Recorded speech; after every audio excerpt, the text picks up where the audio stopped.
Yo fellas, so you might be wondering what these are. Well, these are real thin aluminum strips that are on the back of the molding strips, the side body molding for a Mustang.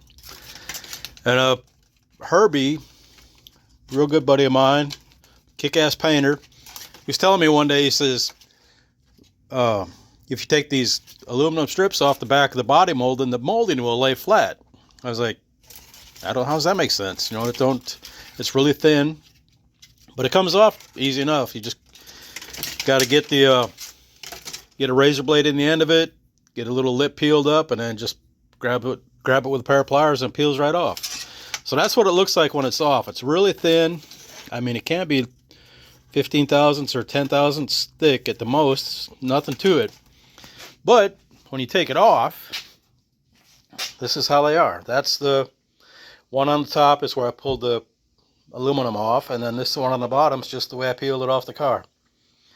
Pretty crazy, but once you peel that strips off, you know, you got to clean off the double-sided tape, and then if you ever put them back on, just use carpet tape and they go right to the door. I don't understand the point of what Ford was intending, because it's taped to the door, so it don't need to be reinforced with a strip of aluminum, but whatever.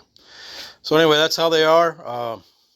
Real good thing if you got your the ends curled up like they typically do, like at the end of the door.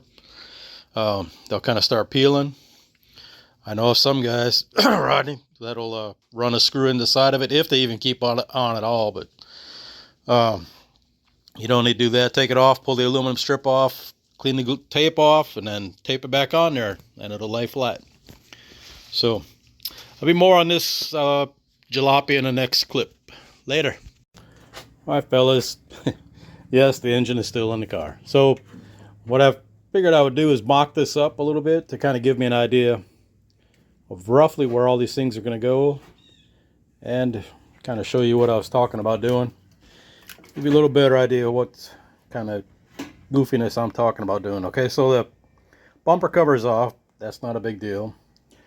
I've trimmed out this area for the boom tube to go through, and then this will kind of made up to that air cleaner housing there. And obviously I have to rotate the mass air meter, which ain't a big deal. It's just mocking it up so you can see how it's going to go. And then there will be another one like it over here coming out on this side. So I have two of the boom tubes. The other one's up there on the shelf. I found my other rubber connector. It was on the garage on the house. So I got all the stuff. Got the mass air meters, the slot meters. And then what I'll do is I'll run this at the track with this kind of a setup, and then the other setup using mass air, then speed density, and then pull the air cleaner housing off and have the bowl on there. That would be this thing. Take the place of the air cleaner, and then this will go to the bottom of the hood here with the hood scoop on the top. And then to compare the two, I think that's going to run faster just because it doesn't have all the turns. The airflow is not going to have all the turns to go into the intake manifold. So that's basically it. Whether or not I decide to put a carb on this later on, maybe I'm actually leaning more towards putting that engine over there in here, the 347. That's kind of what I'm leaning towards doing, like next summer or something like that. We'll see how this runs first. I think it'll do well. Obviously, it would do a lot more better if the 347 was in there, and if I can run the 347 with the speed density, so I can still have the 4-hole throttle body, and the hood scoop would be more better. So we'll see how it works out. We'll see what we do. So anyway, we're just chipping away at this. We're just ready. I wanted to take the engine out, but then I thought I'll mock this up first, so I could kind of, while everything's dirty and nasty, not worry about scratch and paint or something like that. So I think I've got a good idea where things are going to be, and obviously that's got a lot of work left on it, but we'll get there.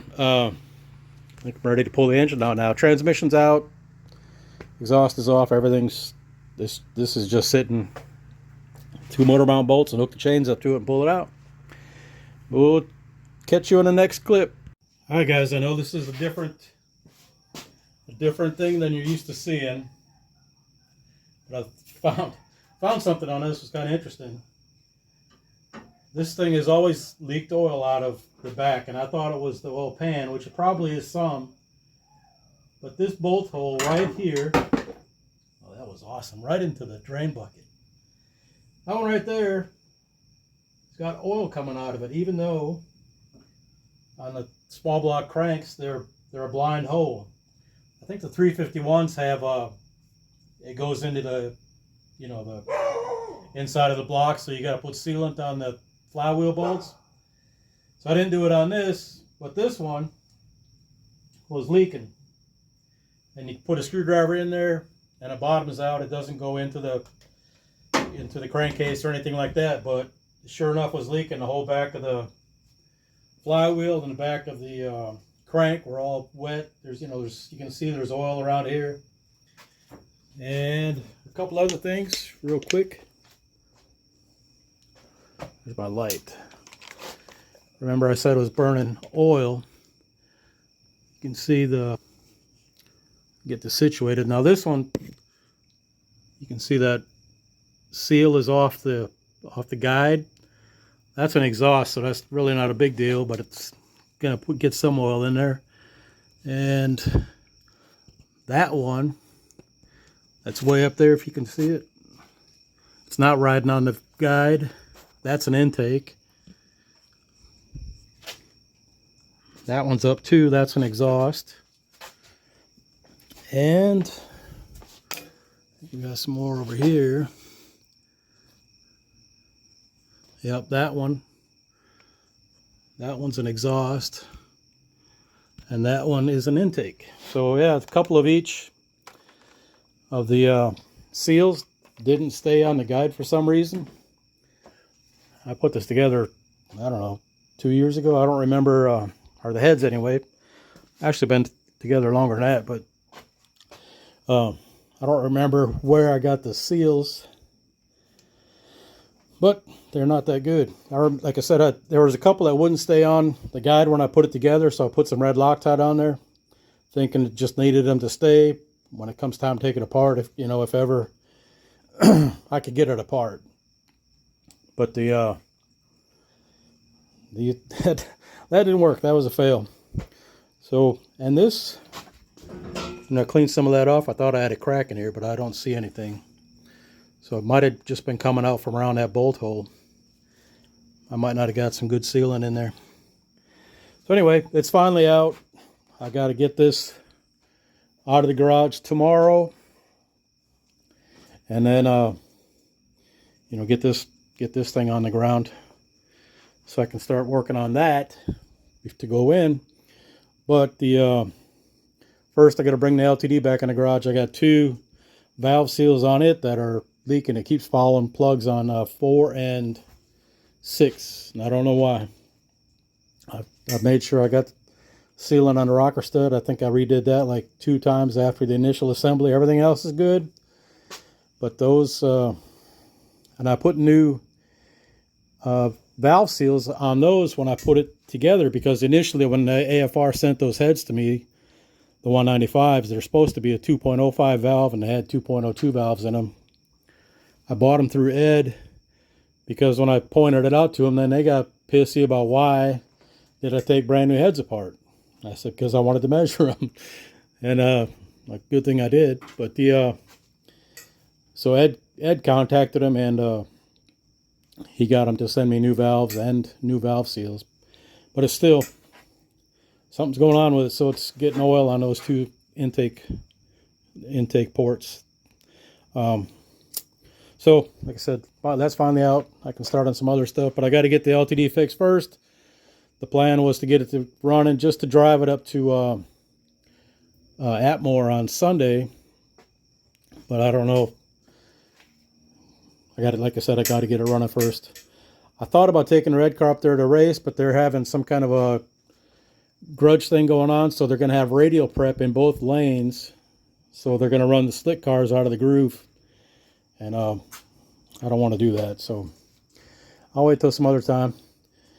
But anyway, I'm going to wrap this up for now on this one, and then maybe get a little more tomorrow.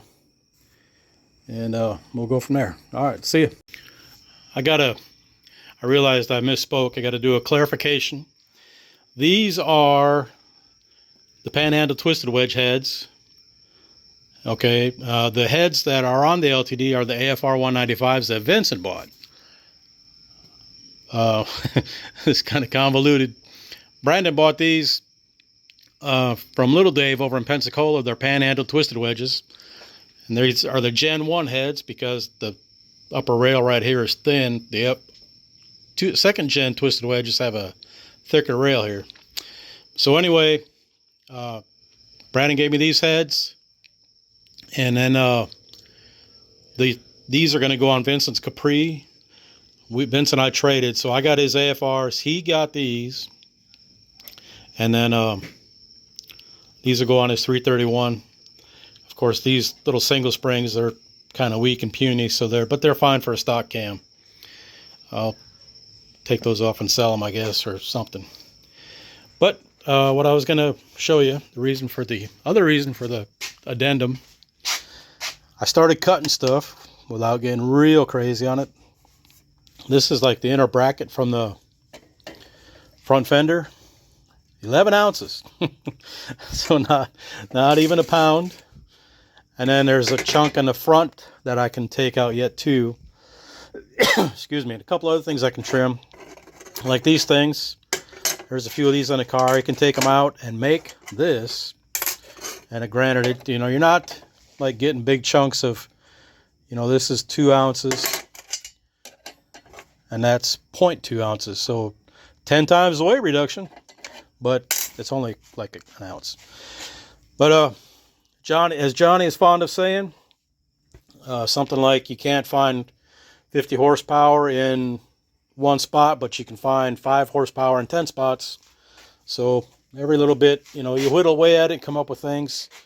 And that's kind of what I'm doing, kind of staying within the guidelines and not cutting out big chunks of the car. Although I am cutting this core support out. A guy over in Pensacola has a Team Z front core support, one of them tubular ones.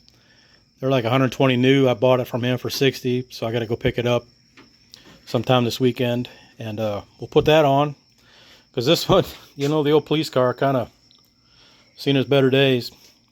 And special note, they sell brand new ones on Rock Auto, and they're like $110.